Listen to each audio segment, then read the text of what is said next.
Hi, I'm Michael Bartlett, and I've been running for about 5 years now, and I'm training for a goal of a 135 half marathon in Myrtle Beach on October 17th. Hey, my name is Jack Stevenson. I've been running for on and off about 20 years, but more seriously here in the last 4 to 5 years, and everything he just said, 135 Myrtle Beach in October. Looking forward to it.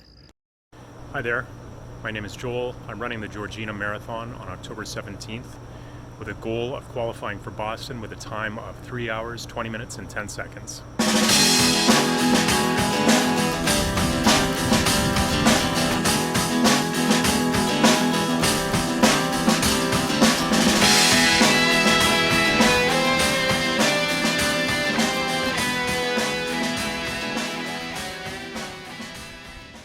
Hi, everyone. Welcome to DevRunner. My name is Paul. I'm a certified running coach, and this is episode 11 of Chasing PRs. This series follows the runners on screen with me as they execute training plans that I've designed to help them reach their racing goals on October 17th of 2021. I'll be sharing running tips and advice to help everyone become a faster, stronger, and healthier runner. So please like this video, comment, and subscribe below, and ding that bell so that you get notifications every time I drop a new video. You can follow everyone on screen with me on Strava. Just follow the links in the show notes below. And before we get into it, I just want to let you know, this one is worth watching all the way through. There's all kinds of excitement this week. Michael just avoided some serious injury out there on the roads, but look, I'm happy to say and to give away the fact that it did turn out all right. And a little deeper into the show, we'll be talking with Joel about his half marathon time trial, and it went amazingly well. So you'll want to stick around to hear the details on that. With that said, let's jump right in, Michael, and talk about your last week of training and how it went performance-wise, and catch us up a little bit about safety while running. Yeah, so it was a tough week. It was we're nearing peak mileage, I guess you'd say, and intensity as well in the training cycle. It was 37 miles for the week. Last week consisted of a 6 mile run. 3 miles of those were tempo miles. So that was Tuesday's run, or I did it on Tuesday. It went really well. My time for that, the tempo part was 21:30, so I was right there, slightly under half marathon pace. Felt good. Yeah, I did that one on the treadmill, so maintaining that consistent pace. And I think if I remember correctly, I sort of did it as a little bit of a progression and bumped it up, each mile.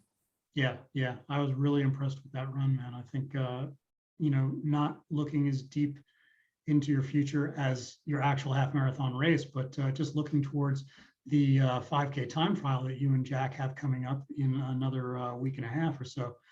That tempo run of yours bodes very well. So I hope you're looking forward to some good things there. Yeah, I'm nervous about that because those 5K time trials hurt really bad. Oh yeah, always. Yeah. So that led in that tempo run. And then I had a day off, and then Jack and I ran together for our workout. We were supposed to go to the track, but we weren't able to get that out there early enough, so we sort of improvised and did it at the park. And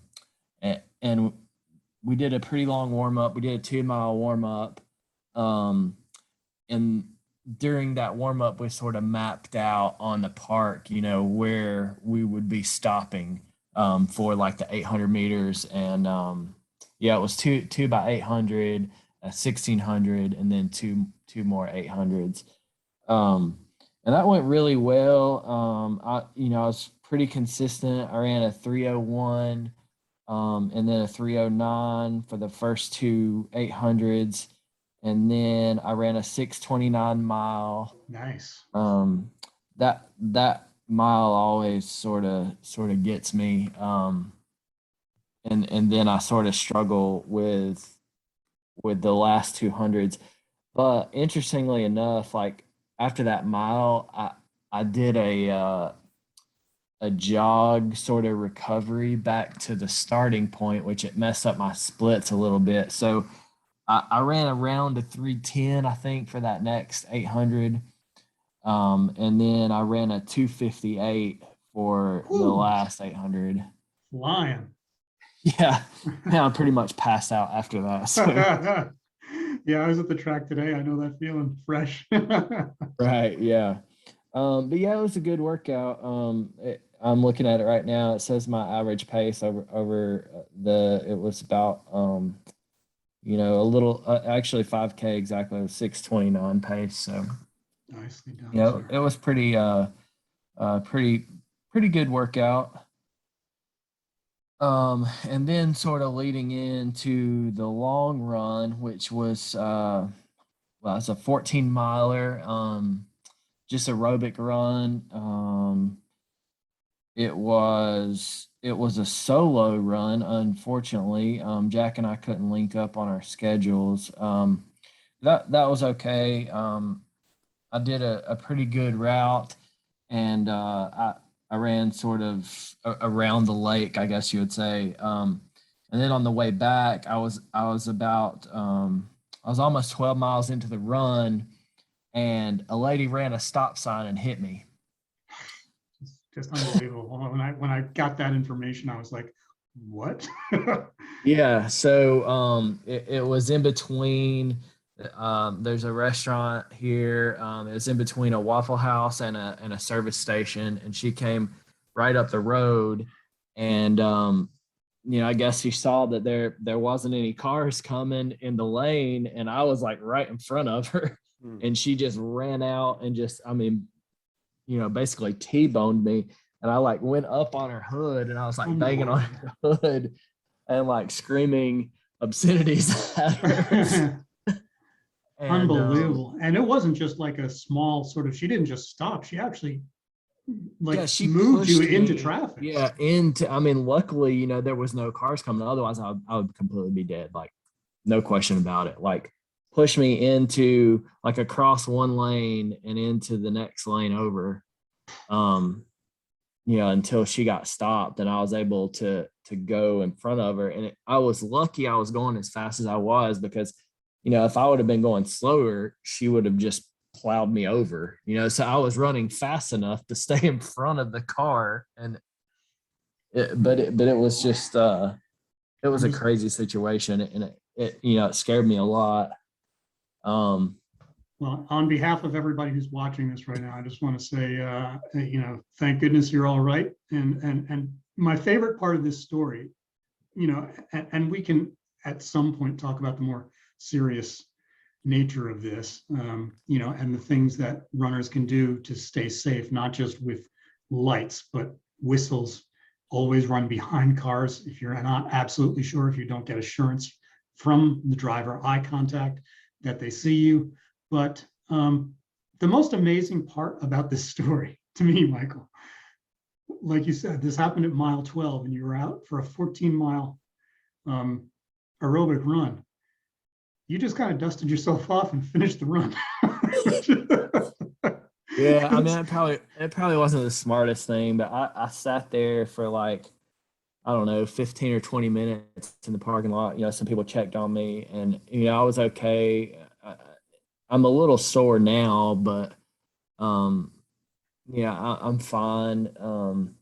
But I think I was just like, I think I needed to run home just due to like, I guess like clearing my mind and sort of like shaking it off. Like, I don't know, but anyways, I ran on home. Yeah, well, I mean, yeah, you probably needed that just to kind of release some of the shock. I mean, Right. That's not the kind of thing that happens, hopefully not too often to anybody. So one thing that you did point out when we were talking after this happened, that I think would be useful to other runners is the fact that the emergency notification system that's part of your watch worked. It sensed that there was a sudden stop, and it automatically contacted your list of contacts, and that's awesome. Yeah, so I mean, if you have a Garmin, definitely set that up in your watch to contact, your contacts. The only thing is you have to have your phone with you, but I did because I was on my long run. Yeah. So it called, my wife and let her know, and so that was good. Yeah. Well, I'll say it again, sir. I'm glad you're all right. Glad you survived it. I'm glad you're still able to run. Just amazing. Everybody, safety first when you're out there. Don't ever assume somebody sees you. Just, I always yell at people, wake up. And, you get people mad and they'll notice you. So. But with that, sir, I'm glad you had a great week. You met all your objectives. I know you've got a tougher week coming up with the longest and fastest long run coming up next week for you guys, where you're going to be tackling 15 miles with 7 of them at a half marathon pace. But the fact that you made it this far, sir, I've got all the confidence in the world that you're just going to kill it next week. Let's move on to Jack now and hear how this week treated him. Yeah, thanks, Paul. Week went very well. Total mile accumulated was about 37 and a half, which is for me, for this middle distance guy, that's starting to kind of hit the ceiling, at least in terms of the world that we're living in right now. But feeling pretty good though, obviously. So it's soreness kind of setting in a little bit just from the wear and tear, I believe, of the speed workouts, but it's kind of that good, not really any sore is a good sore, but it's nothing really detrimental. Little tightness in the ankles, Achilles. I think that I attribute that to new pair of shoes that I'm finally starting to break in. So that's starting to wean off this week. It's obviously Wednesday now, so we're trying to back up, prepare for this meeting, talk about last week. But the everything's looking good. I mean, just to keep the time short, I echo everything that Michael said. Since we ran pretty much the same things, the 2 speed workouts, tempo run felt really good. I also did mine on the treadmill that day. The fast, quick pace felt, that typically feels pretty good for me. And then was able to wind down. Actually, I kind of broke up the monotony just a little bit after the fast part of it. I took the rest of the run outside, just to kind of enjoy some of the sunshine and cool down a little bit, and kind of ended the day that way. Thursday, like Michael said, we ran at the park for the track workout. That was a cool day for me just personally, because that was the day, again, for this middle distance guy, I passed 1,000 cumulative miles for the year 2021. Hey, cool. And so, which is about 3.5 months, 4 months sooner than I did last year. So that's pretty cool for me. I thought that the run itself went great. Well, pretty good. I mean, I checked the boxes. It was an average 6 minute, 15 second pace total. Nicely done. My splits are right there, very consistent, all hovering right there at around the 3 minute mark for the 800s and slightly over 6:30 for the miles. So pretty pleased with that. Except from the cool down back, Michael had our route going all uphill. And so we were but I only had a mile to do and he had 2. So he got the short end of the stick on that one, which is cool. Moving into Saturday, for some reason, like as Michael alluded to, I did not have I had just no desire to run on major highway that day. So I did. I literally did about 3 repeats around between my neighborhood and the neighboring neighborhood, to get to the cumulative 14 miles. Aerobic run, nothing too crazy. I glided along. After a couple of miles, I felt comfortable to increase the pace a little bit, just etching right at under the 8-minute mile. So I averaged about an 8:08 for the duration of the run. And again, for the down week, just kind of having this week in mind, what we're currently experiencing. I just wanted to make sure I just kept everything in check and, not go out there and overdo anything and, not to risk injury. So overall, good week, nothing too crazy great, but definitely checked all the boxes and feeling good. Well, I'm glad to hear all that. And I feel like you've come around, Jack, to where, when we started this series, you were very much, as you always refer to yourself, a middle distance guy who was looking to expand his horizons into longer distance stuff.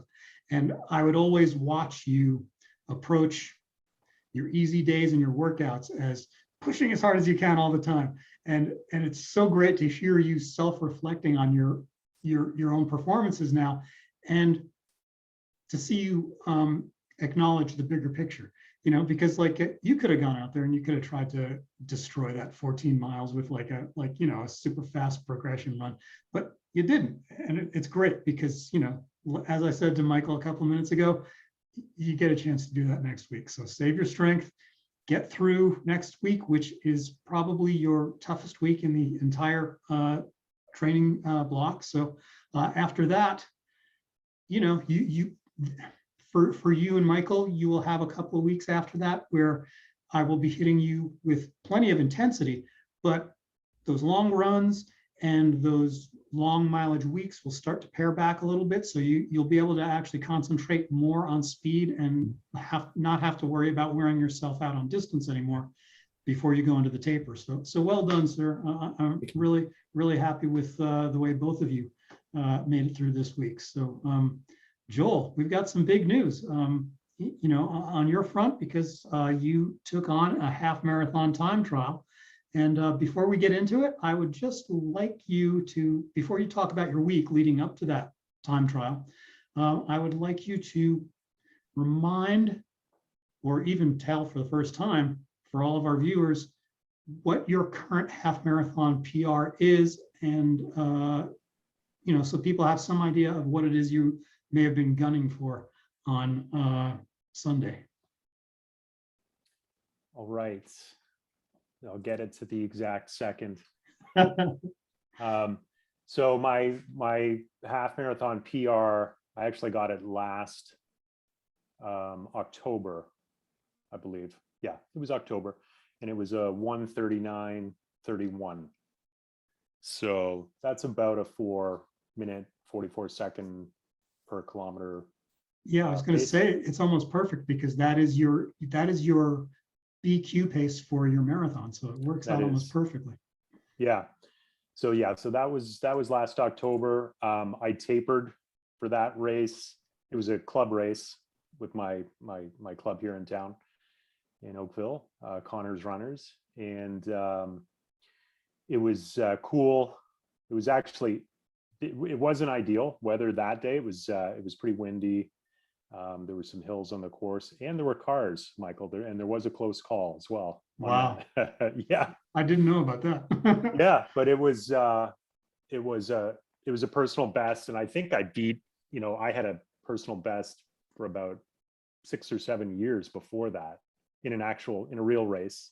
Mm-hmm. It took me a long time to beat that, and I never thought I could beat it. And so this was last fall. So anyway, on to this week. Mm-hmm. So I started on Tuesday with the track routine. Of course, it was the first day back at school, so I couldn't go to the track. Yeah. So I started doing my intervals on the road, and I got nice and as far away from home as I possibly could, and my left hamstring just really cramped up, like the worst one yet. And I'm like, and I thought I held it a little longer, thinking I'm just going to push that. I'm just going to push through this. Yeah, maybe then it'll just stop. Yeah. And then it really tightened up. So I stopped in the middle of that interval. I got through a 400, an 800, a 1600. It was the second 800 where this happened. So kind of limped home. Like I got home reasonably comfortably. But I was kind of concerned about it. I think we definitely talked. Yeah, we spoke afterwards. Yeah. Yeah. So the next day, got up. I felt good. It was an 11-mile run on Wednesday. And it was a pretty good pace, like a just over 5 minute per kilometer pace. And So just a good general aerobic run. yep. And I could feel it, but it was okay. I did an easy run on Thursday. I did on Friday, it was a 8-mile run with about 6 strides in it. Felt good. I got some good speed on the strides. I wanted to rest on the Saturday. You said, don't just sit there. You got to move around, keep your legs moving, because you will. Because I was sore. I was still sore. Yeah. The soreness yeah. was, and my instinct was saying, Don't do anything. Don't do anything. And you're saying that's not the right instinct. Generally speaking, I just want to kind of pass this on as Yeah. general information to everybody who's watching. Generally, if you're going to take a pre-race rest, it's better for you, and will give you, generally speaking, will give you a better, more consistent performance in your race if you take a rest day where you don't run at all 2 days prior to the race, and then just do a light shakeout run, 2-3 miles, whatever the case may be, the day before, because it prevents your muscles and your tendons, etc., from just tightening up, because you don't want to hit the first couple of miles on race day just kind of trying to get yourself loosened up again. So the best way to avoid that is just to go out for a quick shakeout the day before and leave the full rest for 48 hours beforehand. Yeah. So that Saturday I got on the treadmill, and I felt way better after. Everything just loosened up. I felt great. Glad to hear it. So then the race. So it was on roads. We started. Well, I did a little warm up. I think I did about a 3K warm up right before the race started. Again, it was just like a club race. Now the course was interesting. The course was a severe downhill for the first few kilometers, which I welcomed because it took all the pressure off my hamstrings. Yeah, it just busted up your quads though. Isn't that pretty good? My quads I felt really good. So cool. I just sort of felt, usually on this road, this is I think it's Snake Road, so it's kind of a known road here for cycling, for driving, for running, whatever. But it's quite a steep grade, and it might be the road parallel to it. But again, it's quite a steep net downhill. Mm-hmm. And usually, what I do on this run, I've done it several times in the past. I kind of brake, like I don't allow myself to kind of open the stride up. Yeah. This time, I felt my instinct sort of breaking a bit. I'm like, no, just let the turnover kind of match what we're doing. And it was perfectly comfortable. That's great. So now I was thinking I'm going too fast and Paul's going to be disappointed, but it was steep downhill and it felt like the best way to kind of conserve my.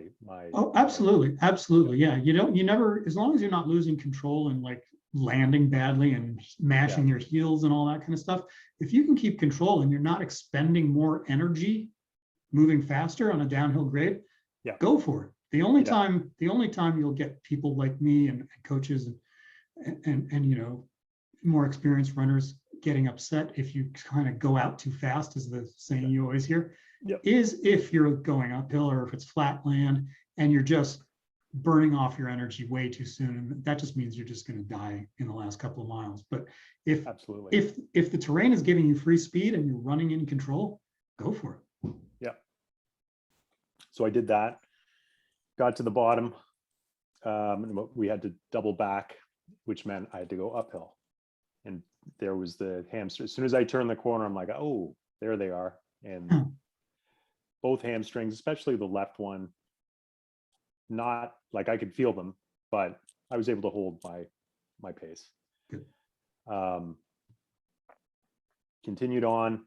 Everything felt really consistent, really good. Heat started coming in, and that affected me. I could feel it. But there was a little bit of traffic here and there crossing some intersections, so there were some dips in my pace. But by the time I finished the run, so my marathon pace, the goal is 4 minutes 44 seconds per kilometer. So yeah, per kilometer. So the pace in the half was 4 minutes 44 seconds. So That's there you go. Perfect. Yeah. Yeah. So I was happy with that. It was actually, you know, it's not a, in theory, Strava gave me a PR by 1 second, like Awesome. over last fall, but I don't know. I think there was, I did stop for a second, and I think it might have edited, like, you know, how Strava kind of edits Adds up and down time a little bit. Yeah. So regardless, there was no taper, sore hamstrings. You know, I ran every day that week and still matched, you know, a PR that I really, from last fall, that I really, you know, planned for. So yeah, exactly. I'm So really that happy just- with it. Yeah, and you should be, man. That just shows how strong you are now. The fact that you can do that on no rest, feeling, you know, sore because you're in the middle of the hardest part of a training cycle, and you still pulled off a PR, you know, that's just, we'll talk about the aftermath with your hamstrings when we get back together next week, but you're in good shape to achieve your dream, dude. I hope it's starting to feel a little more real to you now that you know, you are actually going to be a guy who can go to Boston whenever he wants to, you know, after October 17th. Right. Well, yeah, I not to foreshadow next week, you know, I like mentally, well, for starters, yeah, I'm gonna make it happen no matter what. Like it's gonna. You've got it, dude. You've got it. And whatever I have to do to deal with this hamstring, I'll do. Yeah. So. Yeah. So far, you know, I don't want to start talking about the future, as I said, but I think so far, everybody, if you're concerned about Joel being able to pull through, so far things with the hamstring do not look overly serious. I think just a little bit of extra R&R is going to get him where he needs to be in plenty of time, even before his taper begins. So, you know, Joel, he's a little worse for wear right now, but I don't think we're up against anything serious. I think all these guys are going to make their start lines feeling pretty good. Yeah. So guys, figure it out for sure. Awesome. I'm just glad that you got a positive attitude, because that half marathon was awesome. You should be proud of that new PR, and be proud that you are in the kind of shape you're in, because like I said before, it's going to carry you to your first BQ, and I just can't wait. Me too. Guys, any last thoughts before we get out of here? You good? Well, yeah, just you know, this weekend it's gonna, I think that for Michael and I, the humidity and heat's gonna return for Sunday, or excuse me, Saturday or the weekend, and it's gonna be, you know, we enjoyed the last couple of some nice fresh air, so we're gonna, you know, perfect picture for the hard week to hunker down and push through this. But obviously, I think we both know we'll be better for it. So. Exactly. Yeah. And this is the hardest and the last one you guys got to push through. So the only advice I have for you guys is run it together if possible, and take those first 6, well, it's got to be 6 miles. Wait a minute. You're running 15. with 7 at half marathons. Yeah, take those first miles, take those first 6 miles easy, then maybe start ramping up for a couple so that, you know, the last 7 don't seem like a shock to the system. And, you know, you'll get it. You'll get it. You'll suffer, but just keep in mind the whole time. Just tell each other the entire time as you're running, this is it. Once we make it through this one, it's just, you know, it's just cake after that. So. Kick until the race, right? Exactly. And you'll feel a lot better for the race. Trust me. This is good. You know, like I told you guys the week before last, when you're going into that 13 miler, that tough 13 miler, these training long runs are harder. They will feel worse on you than the race will. I promise, because you're going to be well rested. You're going to be well fueled. You're going to have plenty of sleep. So, you know, put up with this coming Sunday and you'll be good. You'll be golden for the race. All right, guys, with that, great week to all of you. Thank you so much for sharing with everyone. And with that, get healthy, stay strong, and keep pushing. Everyone, we'll catch you next week. Thank you for following along. We really appreciate you. We'll see you soon. Bye-bye.